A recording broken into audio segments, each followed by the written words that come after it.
wabarakatuh. Shalom Om Swastiastu, Namo Buddhaya, salam kebajikan. Rekan-rekan sekalian, jurnalis, pada hari ini kami dari Polres Metro Jakarta Timur akan merilis adanya dugaan kasus tindak pidana kekerasan fisik dalam rumah tangga yang mengakibatkan korban mendapatkan jatuh sakit atau luka berat sesuai dengan pasal 44 ayat 2 Undang-Undang RI nomor 23 tahun 2004 tentang penghapusan kekerasan dalam rumah tangga atau KDRT. Dasarnya LP nomor 3722 bulan November 2004, tanggal 8 November 2004, atas nama pelapor Saudari AG. Tempat kejadian perkaranya yaitu pada tanggal 8 November 2024 sekitar pukul 02.00 subuh di daerah Jalan Raya Ceger, Kecamatan Cipayung, Jakarta Timur. Adapun korban dalam hal ini adalah saudara AG. AG ini adalah suami daripada tersangka yang beralamat di wilayah Kecamatan Medan Satria, Kota Bekasi. Itu alamat KTP-nya ya, alamat tempat tinggalnya di wilayah Kecamatan Tarumajaya, Kabupaten Bekasi, Jawa Barat. Adapun modus operandi yakni tersangka melakukan kekerasan fisik dalam rumah tangga kepada korban atau suami daripada tersangka yang sah dengan cara tersangka sengaja menyeret korban dengan menggunakan mobil yang dikendarai oleh tersangka dengan kecepatan tinggi sehingga korban terseret dan jatuh mengakibatkan luka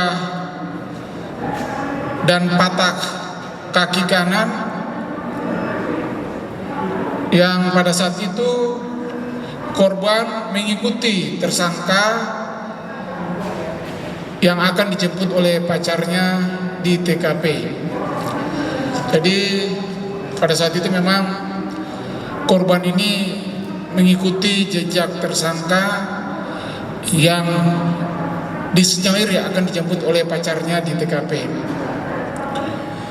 Kronologisnya sebagai berikut.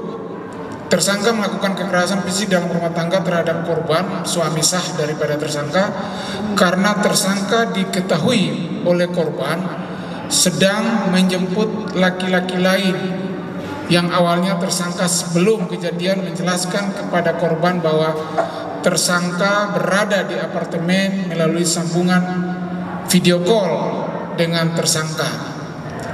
Menjelaskan kepada korban berpamitan untuk tidur, namun korban merasa curiga.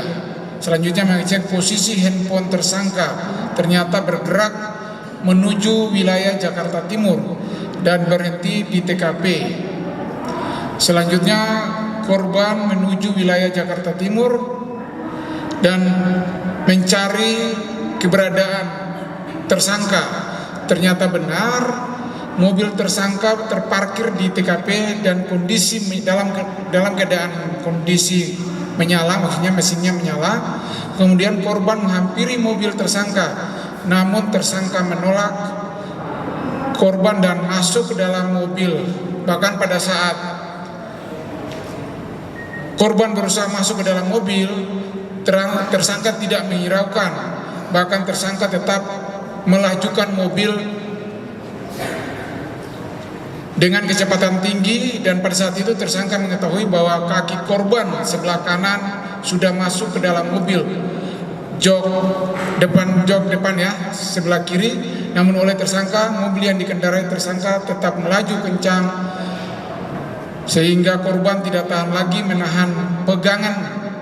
Kemudian kurang lebih 200 meter korban terjatuh yang mengakibatkan korban luka-luka dan kaki sebelah kanan patah, dan tersangka membiarkan korban dan tidak memberikan pertolongan, dan korban menghubungi tersangka melalui telepon dan WhatsApp untuk meminta pertolongan, namun tersangka tidak menghiraukan dan tidak memberikan pertolongan, bahkan tidak menjawab panggilan telepon ataupun WhatsApp. Hingga saat ini tersangka tidak pernah menanyakan kondisi korban dan anak-anak yang diasuh oleh korban yang saat ini masih menggunakan alat bantu untuk melakukan aktivitasnya. Jadi sampai saat ini korban masih tetap pakai tongkat ya, karena luka berat tadi yang dialaminya. Jadi dalam hal ini tersangka berinisial MS sebagai ibu rumah tangga, alamat KTP dan alamat tempat tinggal juga sama seperti korban yang merupakan suami sah. Adapun barang bukti yang dapat kami sita yaitu hasil pemeriksaan psikologi kepada korban dari Rumah Sakit Polri. Berikutnya 1 buah kaos milik korban.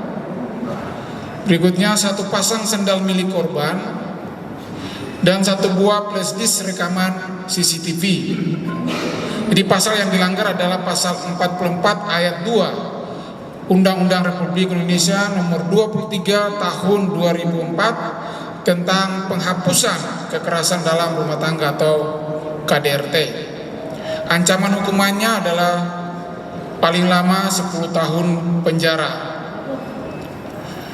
Kami sampaikan juga bahwa kekerasan yang dilakukan oleh tersangka terhadap korban ini bukan hanya baru 1 kali. Itu hasil keterangan yang disampaikan kepada penyidik demikian.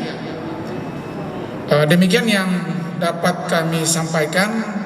Mungkin ada pertanyaan dari rekan-rekan? Bukan itu dalam keadaan sadar?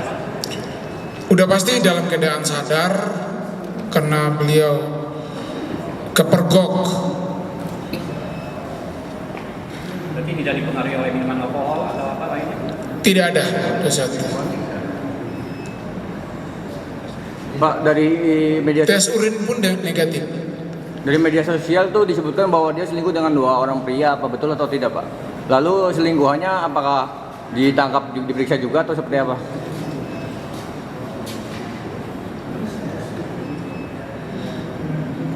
Terkait dengan pertanyaan saudara itu, dugaannya demikian, tapi LP-nya dilaporkan di Polda Metro Jaya. Ya, terkait dengan 284 perzinahan ya, maksudnya perzinahan ya, itu dilaporkan di Polda Metro Jaya, di Krimpum Polda Metro Jaya. Kita Polres Metro Jakarta Timur tangani kasus KDRT, penghapusan kekerasan dalam rumah tangga. Dan tersangka hari ini kita sudah tahan. Ya, kita sudah tahan. Perlakuan terhadap tersangka atau tahanan seperti perlakuan terhadap tahanan-tahanan lainnya sama. Kalau dia perempuan ya kita perlakukan sebagai perempuan, laki-laki kita perlakukan sebagai laki-laki. Ya. Tersangka ditangkap awal mulanya kita memanggil 2 kali.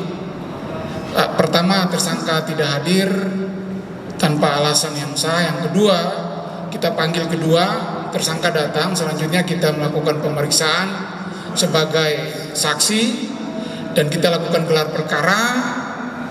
Setelah kita lakukan gelar perkara, kita naikkan kepada status penetapan tersangka dan selanjutnya kita melakukan pemeriksaan.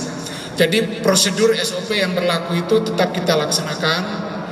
Kita mendasari pada KUHP Perkap nomor 6 tahun 2019 dan Perkabareskrim nomor 1 tahun 2022. Itu SOP yang berlaku di kepolisian terkait dengan penegakan hukum, proses penyelidikan dan penyidikan. Ya. Cukup?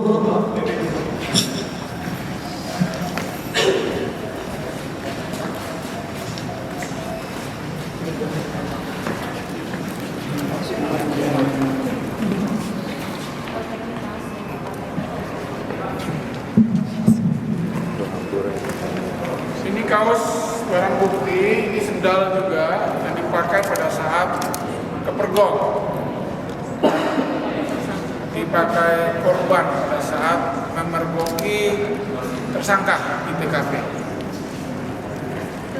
Ini celana yang dipakai oleh korban pada saat di TKP. Kesimper sudah ada, psikolognya juga sudah ada.